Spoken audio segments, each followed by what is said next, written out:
మేషరాశి వారికి ఎలా ఉంది ఈ రోజు? మేషరాశి వారికి మానసిక ప్రశాంతతని పెంపొందించుకోవాలి. విద్యార్థుల విద్య మీద ఆసక్తిని పెంపొందించుకోవాలి. అనవసరమైన డిస్ట్రాక్షన్స్ కి దూరంగా ఉండాలి.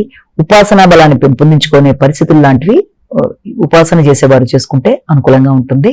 అంతేకాకుండా వైరాగ్య ధోరణిని అధిగమించాలి. అది విద్యా సంబంధమైన విషయాల్లో విద్యార్థులు గాని, లేకపోతే ఉపాసన చేసిన విషయాల్లో వచ్చే ఇబ్బందులతో పెద్దవారు గాని, దానికి సంబంధించిన విషయాల్లో తగిన జాగ్రత్తలతో ముందుకు వెళ్ళడానికి ప్రయత్నాలు లాంటివి అధికంగా చేయాలి. వీలైనంత వరకు ఎమోషన్స్, తండ్రి యొక్క ఆరోగ్యం, కుటుంబ వాతావరణం, కుటుంబ సభ్యుల యొక్క ఆరోగ్యం మొదలైన వాటి మీద అధిక శాతం దృష్టి కేటాయించడం మొదలైన వాటి వల్ల కొంత ఘర్షణ ఉండే అవకాశం ఉన్నప్పటికీ దాన్ని మీరు మీ విల్ పవర్ తో అధిగమిస్తూ ముందుకు వెళ్ళడానికి ప్రయత్నాలు లాంటివి చేయాలి. వృషభ రాశి.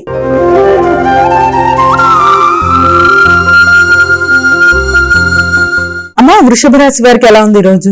గృహ వాతావరణంలో ముఖ్యంగా వాహనాలకు సంబంధించిన విషయాల్లో కావచ్చు, తల్లిదండ్రుల యొక్క ఆరోగ్య అంశాలలో కావచ్చు, అధిక శ్రద్ధ ఖర్చుకి అవకాశం కనబడుతుంది. వారి విషయంలో ప్రత్యేక శ్రద్ధతో ముందుకు వెళ్ళడానికి ప్రయత్నాలు లాంటివి చేస్తారు. అలాగే ఏదైనా తల్లి యొక్క ఆదాయ విషయంలో కావచ్చు, అలాగే మీ యొక్క గృహానికి సంబంధించిన అద్దెలు అలాంటివి ఏదైనా రావాల్సిన ధనానికి సంబంధించిన విషయాల్లో కూడా కొన్ని చిన్నపాటి ఆటంకాలు, ఆలస్యాలు గాని, కొన్ని వైరాగ్య భావనలతో గాని కొంత ఇబ్బంది లాంటిది ఎదుర్కొనే అవకాశం లాంటిది కనబడుతుంది. వాటిని అధిగమించే ప్రయత్నాలతో ముందుకు వెళ్లే ప్రయత్నాలు లాంటివి ముఖ్యంగా చేయాలి. ముఖ్యంగా జీవిత భాగస్వామితో కలిసి దూర ప్రయాణాలు చేయడానికి వచ్చిన అవకాశాల విషయంలో కావచ్చు, అలాగే కుటుంబ సభ్యులతో కలిసి మీరు ఆలోచనలు చేసేటప్పుడు నిర్లిప్తత లేకుండా మంచి నిర్ణయాలు తీసుకునేటప్పుడు చక్కగా ప్రతిస్పందిస్తూ ముందుకు వెళ్లే ప్రయత్నాల వల్ల మంచి ఫలితాలు పొందడానికి అవకాశం ఉంటుంది.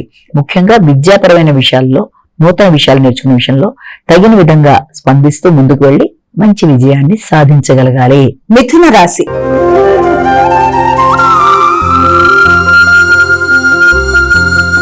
అమ్మా, మిథున రాశి వారికి ఎలా ఉంది ఈ రోజు? వ్యక్తుల యొక్క సహకారం, తోడ్పాటు తీసుకోవడానికి మనసు నిరాకరిస్తుంది.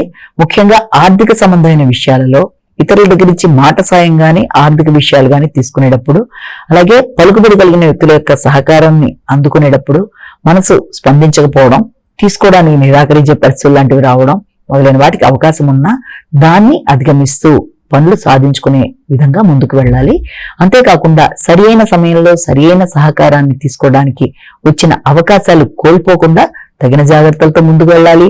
ప్రయాణాల విషయంలో, కొత్త వ్యక్తుల్ని నమ్మే విషయంలో కూడా తగిన విధంగా స్పందిస్తూ ముందుకు వెళ్ళాలి. అంతేకాకుండా నూతన ప్రయత్నాలలో, కొత్త వ్యక్తుల పరిచయాలలో, అలాగే ఆర్థిక సంబంధమైన విషయాలలో, రుణ సంబంధమైన విషయాలలో నిర్లిప్తత లేకుండా సమయానికి తగిన విధంగా ఆలోచన చేస్తూ ముందుకు వెళ్ళడానికి నిర్ణయ సామర్థ్యాన్ని పెంపొందించుకోవాలి.